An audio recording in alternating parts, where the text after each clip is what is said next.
I rushed home ready to share the news of my $11 million inheritance, but a devastating accident sent me to the hospital instead. He never visited. When I finally called, his cold response was, "I don't have time or money for a loser."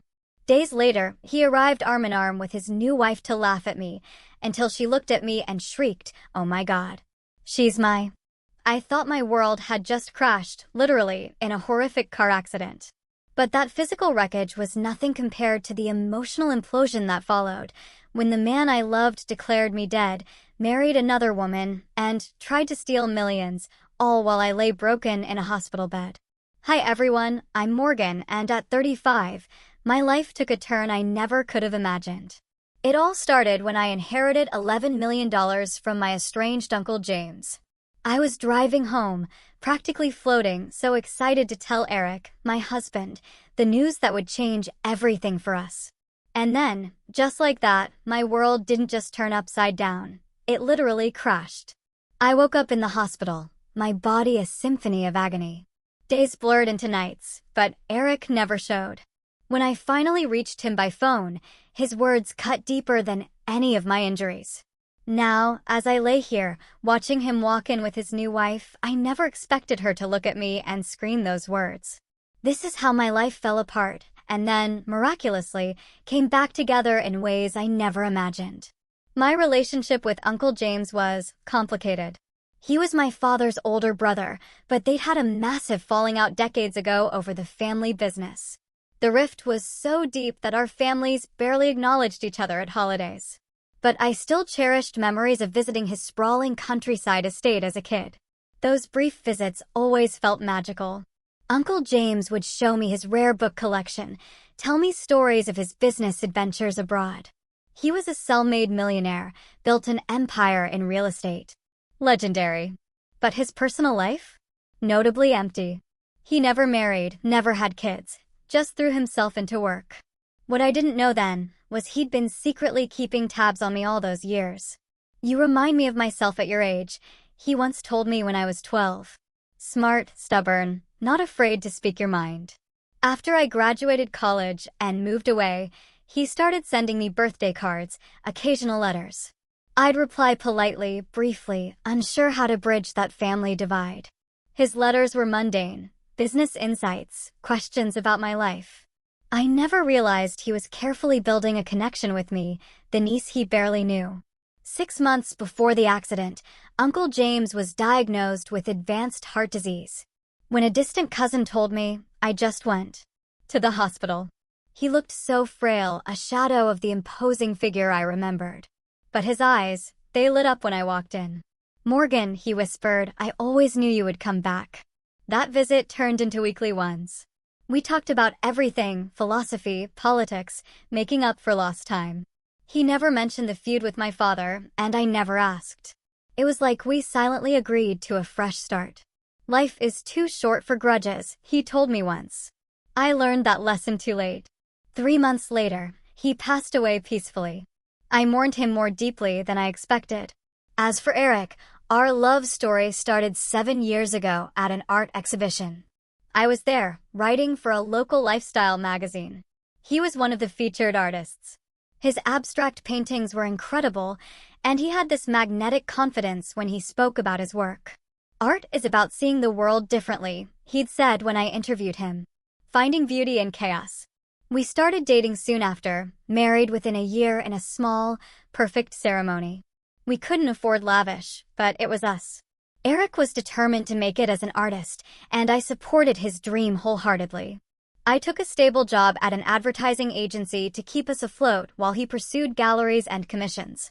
For the first few years, things were wonderful, despite the financial struggles. We lived in a modest apartment, saved where we could, dreamed about the future. He'd paint late into the night. I'd edit ad copy. We were partners. But the last 2 years? Different. Eric's career remained stagnant. The rejections started to change him. He became moody, withdrawn, sometimes disappearing for hours without explanation. If I asked, he'd snap, "I need space to think," or "I'm networking." Our bank account dwindled as he invested in expensive materials for projects that never seemed to materialize.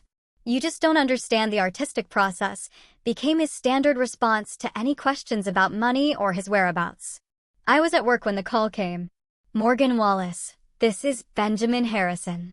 I'm handling the estate of James Wallace. Would you be available to come to my office today?" I agreed, expecting maybe a small memento, a letter. When Benjamin slid the will across his desk, I nearly fell out of my chair. Uncle James had left me everything.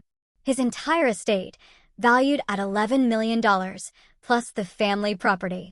"He revised his will after your reconciliation," Benjamin explained. "He was quite impressed with how you had built your life on your own terms."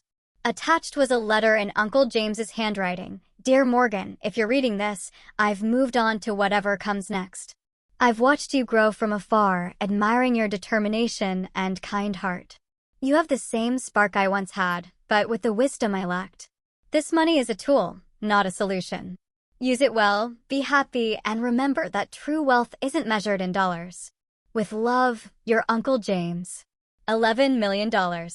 Unfathomable. I could pay off our debts. Eric could pursue his art without financial pressure. We could buy a house, travel, start a family. The possibilities were endless. On my way out, I stopped at a jewelry store and bought an expensive watch for Eric, a symbol of our new beginning. I wouldn't tell him over the phone. News like this deserved a proper celebration. I called him anyway, just to say I was coming home early with good news. He sounded distracted, almost annoyed. "I'm kind of in the middle of something, Morgan. A new art project. Very experimental. Eric, this is important. I'll be home in 30 minutes. Fine. Just don't expect much reaction. I'm in my creative zone." I hung up, deflated, but still buzzing with excitement. Once he heard the news, his mood would surely change. Little did I know, that call would be one of our last normal conversations. The rain had just started as I pulled onto the highway, a light drizzle making the road gleam. I remember turning on the radio, an upbeat song playing as I mentally rehearsed how I'd tell Eric. Maybe I'd make him close his eyes, place the watch in his hands, then share the incredible news. I imagined his face lighting up, the stress of recent years melting away. I was so consumed with these thoughts that I almost missed it. A semi-truck, 2 lanes over, suddenly swerved. Its tires skidded on the wet pavement. Time seemed to slow as I watched it jackknife, the massive trailer swinging toward me like some terrible pendulum. I jerked the wheel hard to the right, but it was too late. The impact was deafening. Metal crunched against metal as my car spun violently. The airbag exploded into my face with shocking force. Through the chaos, I remember seeing the watch box fly open, the expensive timepiece sliding across the dashboard in slow motion. My last conscious thought was strangely about a roadside billboard advertising family insurance with the tagline, "Protect what matters most." Then, darkness. I awoke to the steady beep of heart monitors and that antiseptic hospital smell. My entire body felt like it had been run through a meat grinder. Even breathing sent sharp pains through my chest. I tried to move and immediately regretted it. "Easy there," a gentle voice cautioned. "You need to stay still." I forced my eyes to focus on the woman in blue scrubs beside my bed. "Sarah Winters, RN. What happened?" My voice was a rasp. "You were in a serious accident on Highway 65, Sarah explained, checking in 4. "You've been unconscious for almost 2 days.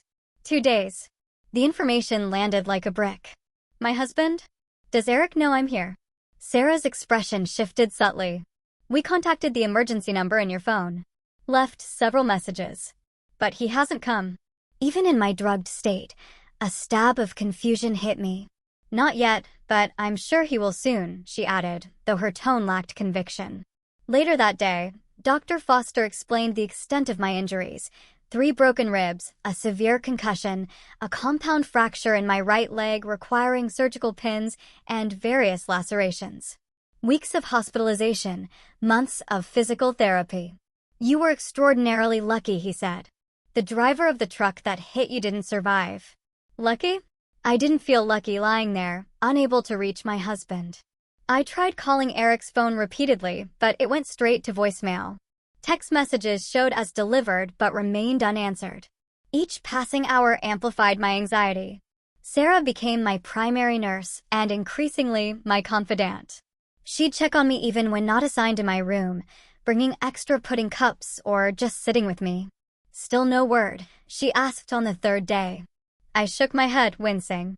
I don't understand. Even if his phone died, he'd know something was wrong when I didn't come home. On day 4, I finally got a text from Eric. Heard about accident. Really busy with breakthrough project. We'll visit when things calm down. It wasn't just cold, it was alien. No questions about my condition. No offer to help. Just nothing. That doesn't sound right. Sarah frowned when I showed her the message. Do you have friends who could check on him? I called my friend Melanie, but she sounded strange, making excuses about why she couldn't visit. When I pressed her about Eric, she quickly changed the subject. By the end of the first week, I was suspicious. Using Sarah's tablet, I checked social media. What I found made my blood run cold. Eric had checked in at Artemis Gallery, an exclusive art club, with a caption about celebrating new beginnings. With shaking hands, I called his number again. This time he answered. His voice annoyed, music playing in the background. Eric, I'm in the hospital. I've been here for a week. Where are you? A pause. Look, Morgan, I'm in the middle of something important. More important than your wife being in critical condition? Another pause, longer this time. When he spoke again, his voice had changed. It was colder. I don't have time or money for a loser, Morgan. Some of us are moving forward with our lives. The phone went dead. I stared at it in disbelief, tears streaming. What did he mean, loser? I just inherited $11 million and, more importantly, I was his wife, injured and alone. Sarah found me sobbing an hour later and immediately called for a sedative. As the medication took effect, dulling both physical and emotional pain, one thought kept circling in my foggy mind. Something was very, very wrong. The days following Eric's cruel phone call were the darkest of my life. I refused food, barely slept, cried until I had no tears left. The physical pain of my injuries paled compared to the emotional devastation. 7 years of marriage, and this was how it ended? A dismissal so cold, it felt like talking to a stranger. Sarah became concerned enough to call in Dr. Jessica Parker, the hospital psychologist. A petite woman with kind eyes and a no-nonsense attitude, Jessica didn't offer empty platitudes. What you are experiencing is trauma on multiple levels, she explained. Physical injury, emotional betrayal, and the shock of sudden abandonment. It's normal to feel like you're drowning. Did he know? I asked aloud, not really expecting an answer about the money. What money? Jessica asked. I hadn't told anyone at the hospital about my inheritance. It seemed unimportant compared to everything else. But now, I wondered if it was the key to understanding Eric's behavior. I inherited $11 million the day of my accident, I explained. I was on my way to tell Eric when the crash happened. Jessica's eyebrows shot up. That certainly adds another dimension to consider. 2 days later, Melanie finally visited. She entered cautiously, clutching a small bouquet of flowers, looking everywhere but at me. You look terrible, she blurted, then grimaced. Sorry, that came out wrong. Why have you been avoiding me? I asked directly. The medications had dulled my capacity for social niceties. Melanie sat heavily, flowers forgotten in her lap. I didn't know what to say, Morgan. Everything is so messed up. Tell me what's going on with Eric. She fidgeted with her wedding ring. He's with someone else now. A woman named Vanessa. The words hit me like another car crash. What do you mean, with someone else? We're married. He's been telling people you didn't survive the accident, she whispered, tears forming. He even held a small memorial gathering at your apartment last week. I couldn't bring myself to go. The room seemed to tilt sideways. He told people I was dead while I was lying here in the hospital. Melanie nodded miserably. I only found out you were alive when Sarah called me yesterday. Eric blocked all your social media accounts. He changed the locks on your apartment. Show me, I demanded. Show me this woman. Reluctantly, Melanie pulled out her phone and opened Instagram. There he was, my husband, arm around a slender woman with dark hair. They were at an art gallery, champagne glasses in hand, looking for all the world like an established couple. Something about her face triggered an odd sense of familiarity. She was younger than me, maybe mid-20s, stylishly dressed, with features that somehow echoed my own. Her name is Vanessa Lauren. She's some kind of assistant at the Haywood Gallery, Melanie explained. They met about 3 months ago, according to mutual friends. 3 months? While I was visiting my dying uncle, Eric had been cultivating a relationship with this woman. I felt physically ill. There's more, Melanie added, her voice dropping. People are saying they got married last weekend. Some quick ceremony at the courthouse. Married. My husband had declared me dead and married another woman within days of my accident. The betrayal was so enormous I couldn't process it. Sarah, who had been hovering nearby, stepped in when she saw my heart rate monitor spiking dangerously. I think that's enough for today, she said firmly, guiding Melanie out. I'm so sorry, Morgan, Melanie called back. I should have told you sooner. After she left, Sarah sat with me, her presence steady as I tried to make sense of what I'd learned. You need legal help, she said finally. This isn't just betrayal, it's fraud. She was right. With Sarah's assistance, I called Benjamin Harrison the next morning. Morgan, I was beginning to worry, the attorney said. I've been trying to reach you about some concerning developments. Let me guess, I said bitterly. My husband has been asking about my inheritance. More than asking.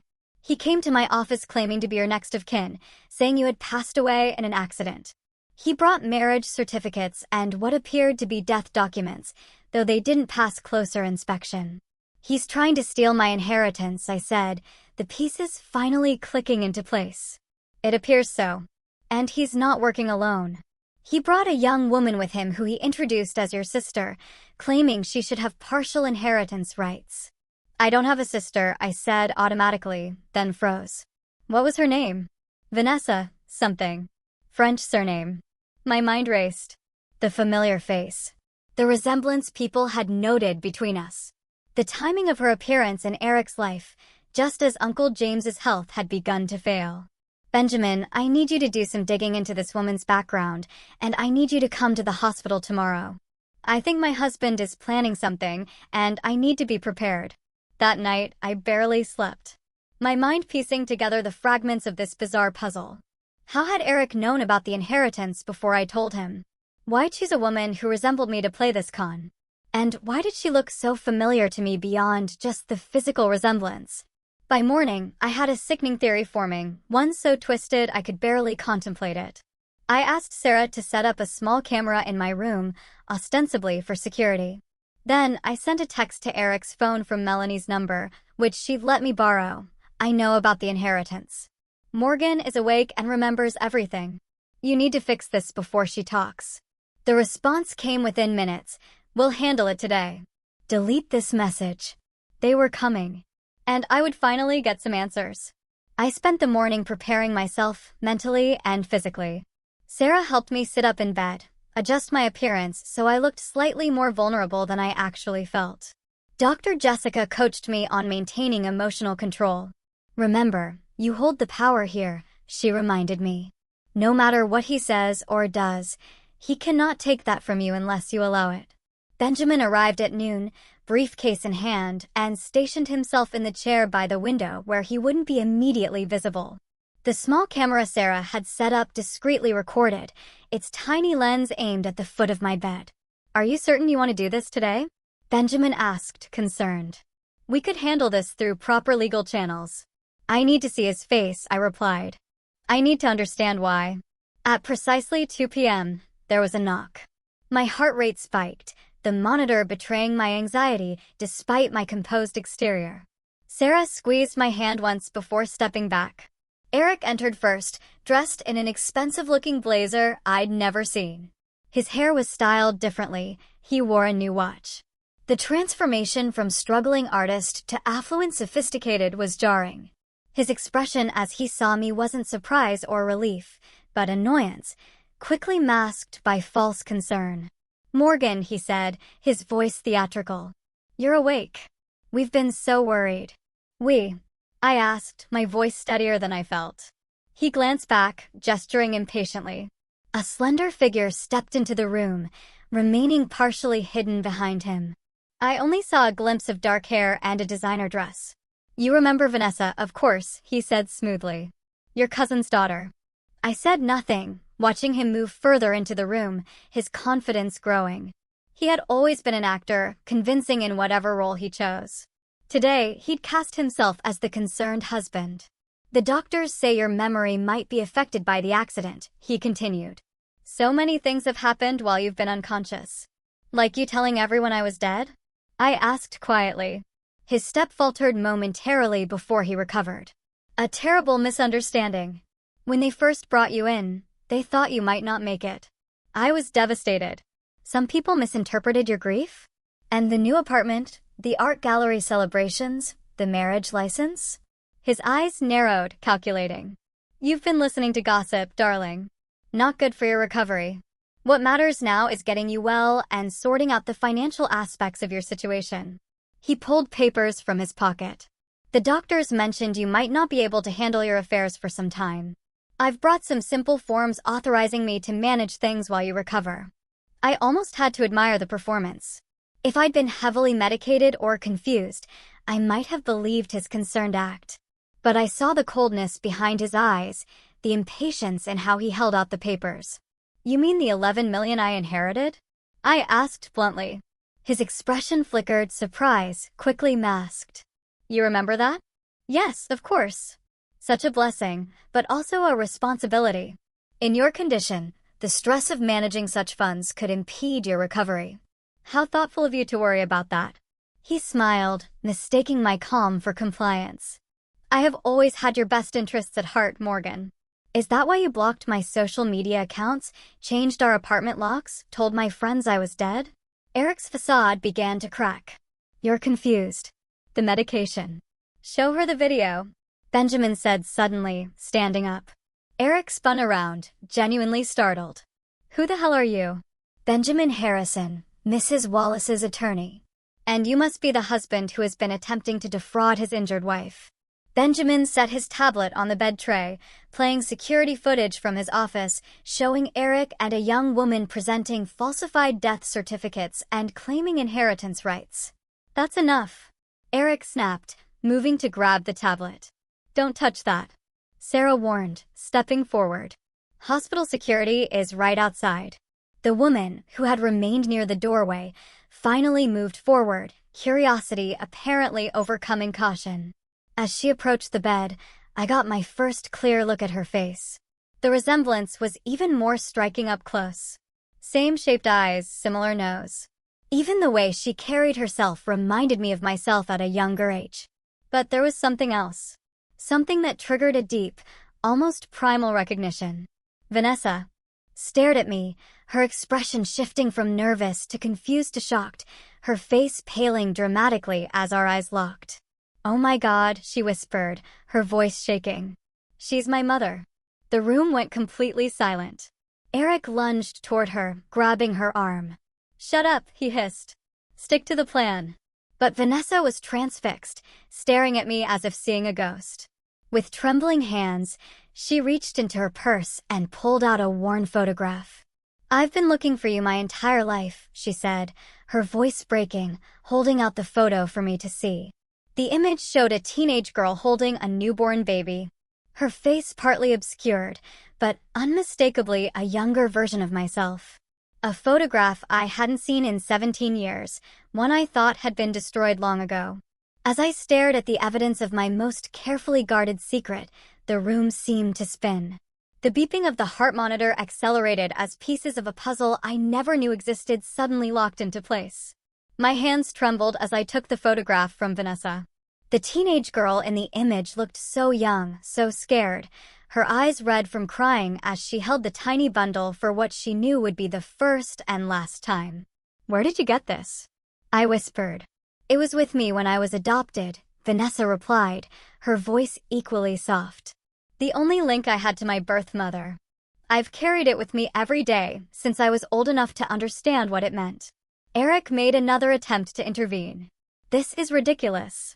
She's clearly confused and trying to manipulate the situation."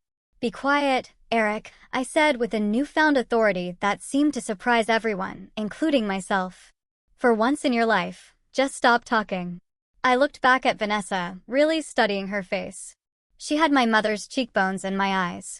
How had I not seen it immediately? Perhaps because I had spent 17 years trying to forget, to push away the memory of the baby I had held only once. I was 18, I began, my voice steadying. A senior in high school with plans for college. My boyfriend at the time wanted nothing to do with the baby, and my parents were horrified by the scandal it would cause in our small town. Vanessa sat on the edge of my bed, transfixed. They sent me to stay with a distant aunt during the pregnancy. After you were born, they arranged a closed adoption. I was allowed to hold you once, and someone took this picture. I didn't know they had given you a copy. My adoptive parents told me it was the only thing that came with me, Vanessa explained. They were wonderful people who never hid the fact that I was adopted. When I turned 18, they supported my decision to search for my birth mother. How did you find Eric? Benjamin asked, his lawyer's mind still focused on unraveling the scheme. Vanessa looked uncomfortably at Eric, who stood rigid with anger by the window. I didn't find him. He found me, she admitted. About 3 months ago. He approached me at the gallery where I work. He said he knew who my birth mother was.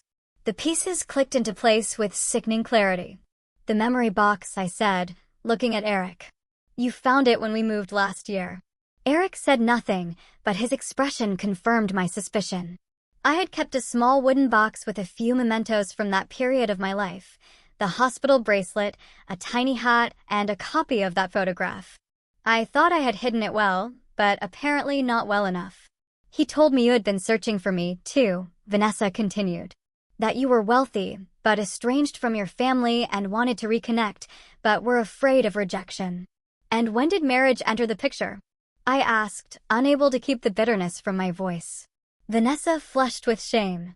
It happened gradually. He was so attentive, so interested in helping me connect with you. When he proposed 2 weeks ago, saying it would make you happy to see me settled with someone you trusted, it seemed romantic. Then I had my accident, and suddenly I was more valuable dead than alive, I concluded. Eric finally broke his silence. You have no proof of anything.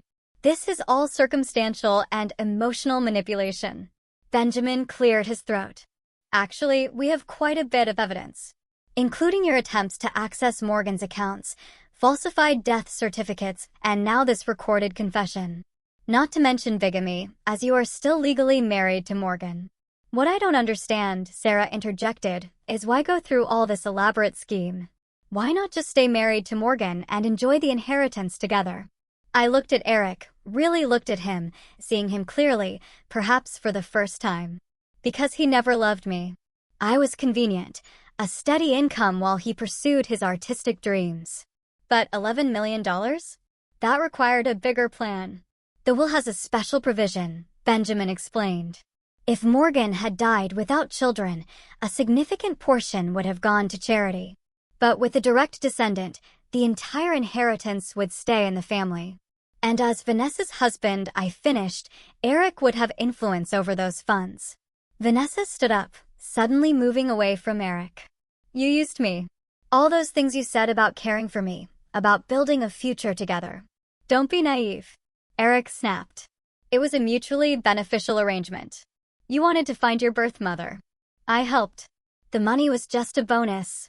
By declaring me dead and marrying my daughter? I asked incredulously. Half the inheritance would have gone to her anyway once the relationship was discovered, Eric argued, his true nature now fully exposed.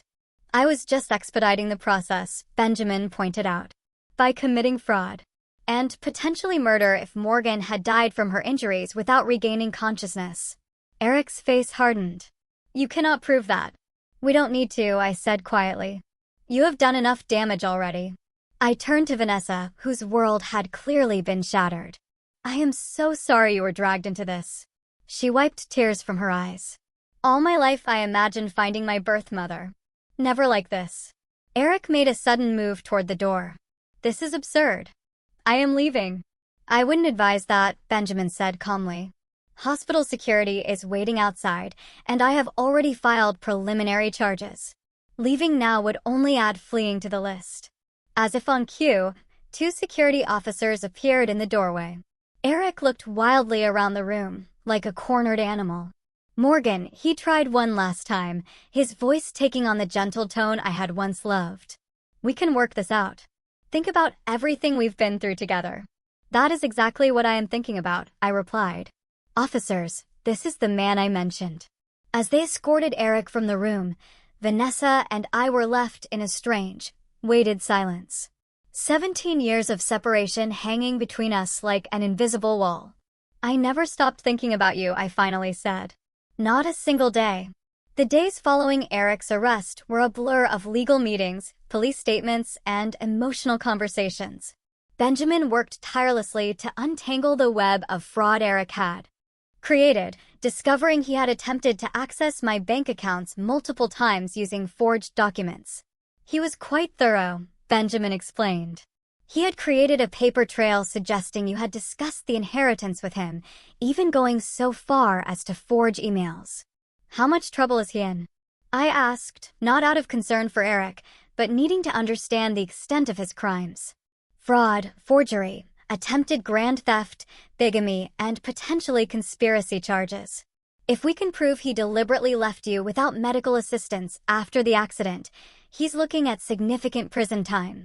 The betrayal still felt surreal, like I was watching someone else's life unravel.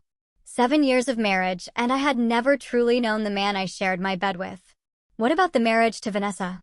I asked. Already filing for annulment, Benjamin said. Since your marriage to Eric was never legally dissolved, his marriage to Vanessa is invalid.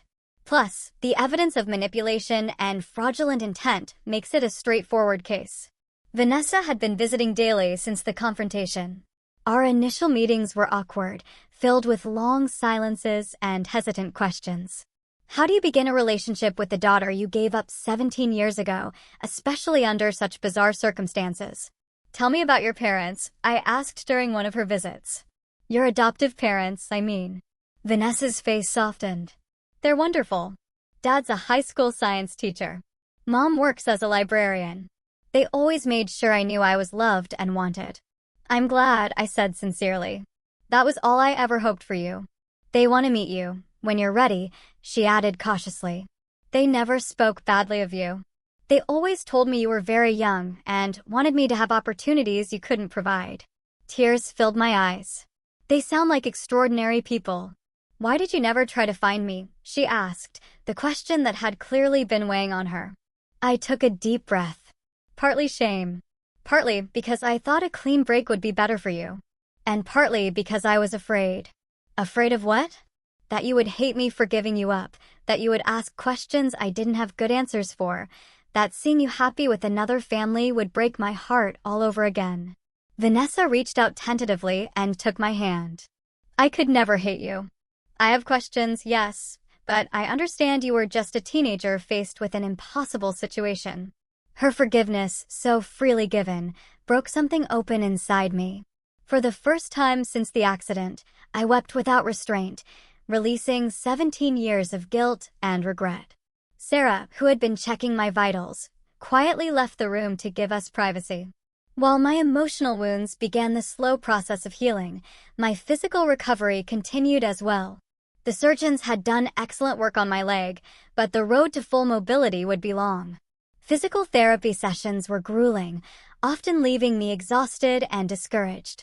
You're making remarkable progress, Dr. Foster assured me. Many patients with your injuries would still be bedridden. I have good motivation, I replied, glancing at Vanessa, who had taken to attending my therapy sessions for moral support.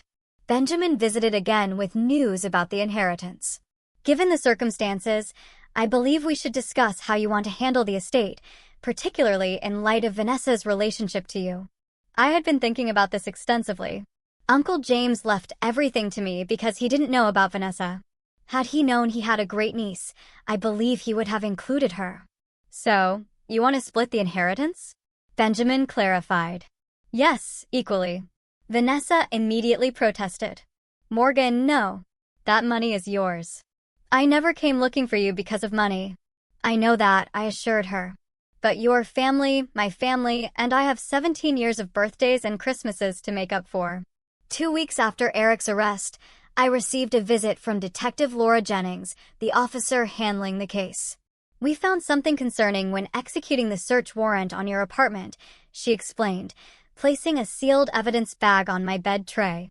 Inside was a small bottle of pills with a pharmacy label in my name, but for medication I had never been prescribed.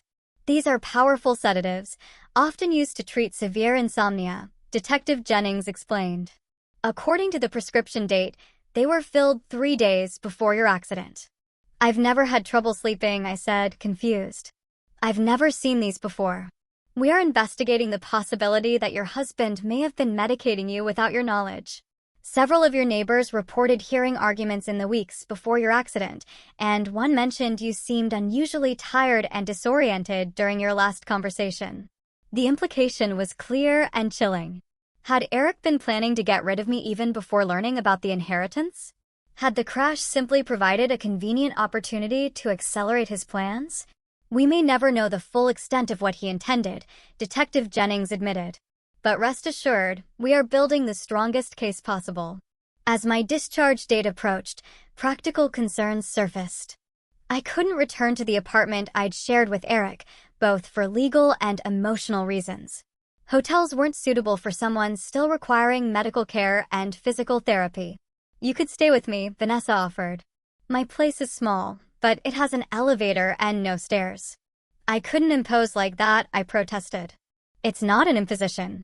I want to help, she insisted, then added with a small smile, besides, we have a lot of catching up to do. Sarah had another suggestion. What about your uncle's property? Benjamin mentioned it's sitting empty. The idea took root. The countryside estate where I'd spent those few magical childhood days was now mine. It would need updating and modifications for my recovery, but it offered a fresh start, away from the painful memories of my life with Eric. It's over an hour from the city, Vanessa. That would be a long commute for you to the gallery. She looked down, fidgeting with her purse strap. Actually, I quit the gallery job last week. Too many memories of how Eric manipulated me there. What will you do now? She hesitated. I've been thinking about going back to school. I always wanted to study psychology, maybe focus on helping adoptees and birth parents navigate reunions. The serendipity of the moment was not lost on me. The estate has plenty of room. You could stay there while you figure things out. If you want to, of course. The look of hope on her face was answer enough. Somehow, from the wreckage of betrayal and pain, a new kind of family was emerging, one built on truth and choice, rather than deception.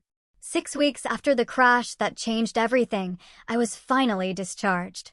Leaving the place that had been my home during this transformation felt strangely emotional. I hugged Sarah tightly, promising to keep in touch. You are one of the strongest people I have ever met, she told me. Remember that on the hard days. The drive to Uncle James's estate, now my estate, was quiet. Vanessa concentrated on navigating the winding country roads, while I watched the city gradually give way to rolling hills and open fields. A light snow had fallen the night before, dusting the landscape in pristine white that seemed fitting for our fresh start. The house itself was grander than I remembered, a sprawling Victorian with a wraparound porch and large windows. Benjamin had arranged for modifications, ramps, a temporary bedroom on the first floor, grab bars. What do you think? I asked Vanessa as we pulled into the circular driveway. It's beautiful, she replied, her eyes wide. Like something from a storybook. Those first few weeks of cohabitation were an adjustment. We were mother and daughter biologically, but strangers in nearly every other way. We circled each other cautiously, learning habits and preferences, finding our rhythm. I discovered Vanessa was a morning person who sang in the shower. She learned I couldn't function without coffee and preferred silence until my second cup. Small revelations that gradually built a bridge. My physical recovery continued with home visits from a physical therapist. The pain was constant but evolving, sharp stabs giving way to dull aches as my body slowly healed. I graduated from a wheelchair to a walker, then to crutches, each transition a small victory celebrated with cupcakes Vanessa would bring home. The emotional healing was more complicated. Dr. Jessica continued our therapy sessions via video calls, helping me process not only Eric's betrayal, but also the sudden reappearance of the daughter I had given up. Relationships built under extreme circumstances can be intense, but fragile, she cautioned. Give yourself and Vanessa time to develop a sustainable connection. Taking her advice, Vanessa and I began establishing rituals: Sunday movie nights, Thursday cooking experiments, daily walks around the property as my mobility improved. We talked about everything and nothing, filling in the 17-year gap in our shared history. One evening, about 3 months after moving to the estate, Vanessa hesitantly brought up a subject we had both been avoiding. "I'd like you to meet my parents," she said. "My adoptive parents, I mean." My stomach tightened with anxiety. "Do they hate me?" "No," she said firmly. "They have always spoken of you with respect.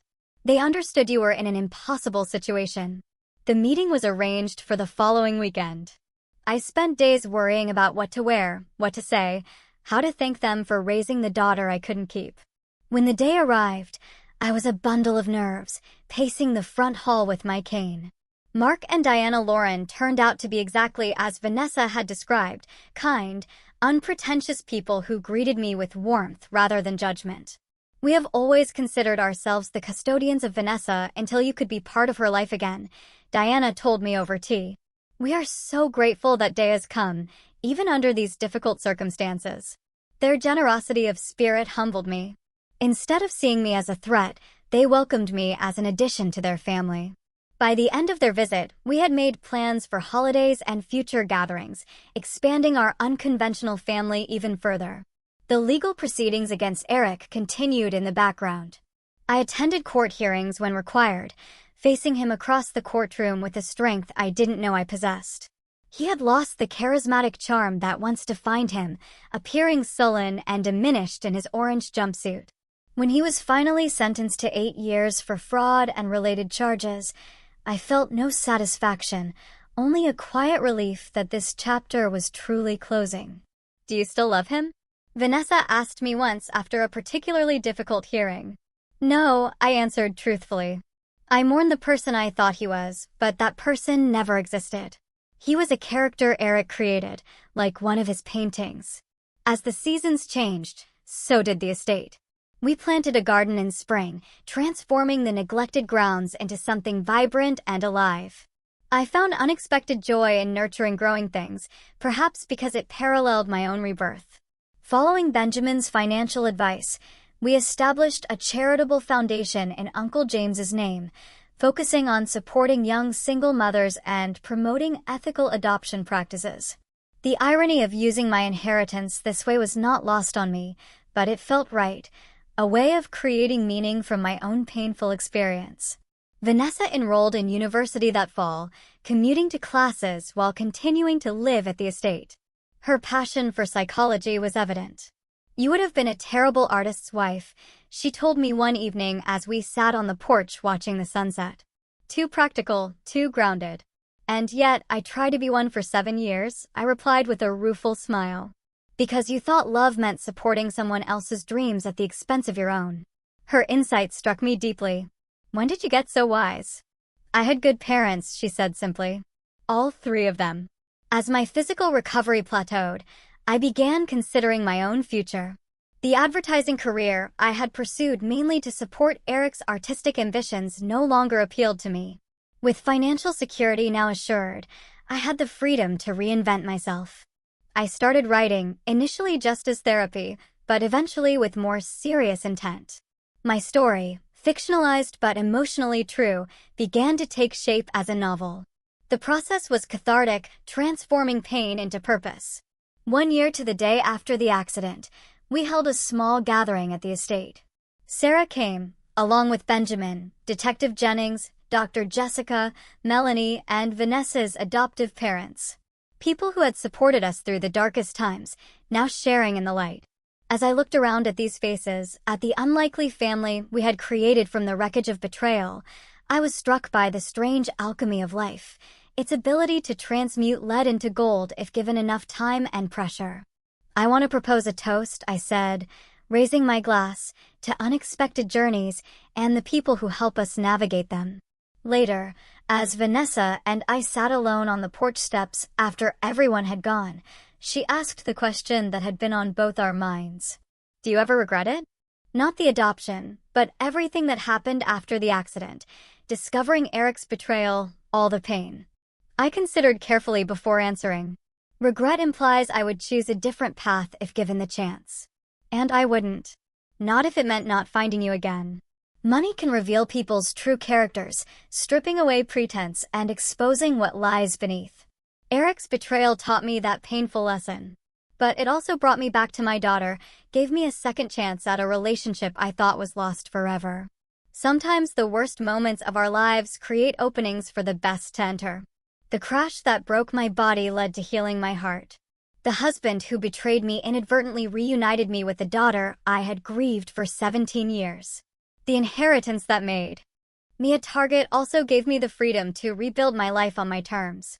As the stars appeared above us, I realized that true wealth had nothing to do with the millions in my bank account, and everything to do with the authentic connections I had formed in the aftermath of disaster.